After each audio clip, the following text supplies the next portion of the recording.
And I'm Vicki Crossland of Maybaum Real Estate, and would like to welcome you back to Real Trends and Tips for homeowners, sellers, and buyers.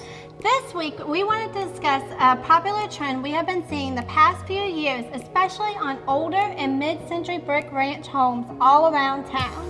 Everywhere we're seeing painting and lime washing of brick homes. Both have a different process with diverse results, but equally stunning. Both methods will make a complete transformation of the curb appeal of the home, especially if you happen to have a home with unattractive or dingy brick color. Here is before pictures of a mid-century brick ranch home.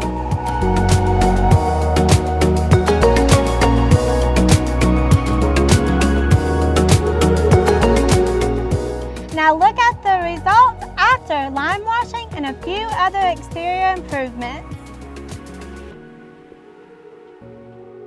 Lime washing is definitely a beautiful technique that is becoming more and more popular. When done correctly, it can give a dated brick home new life. Whether buying or selling, if you have any real estate questions, we are here to help you with your specific real estate goals. If there's any topics that you would like us to discuss, comment below Or message us.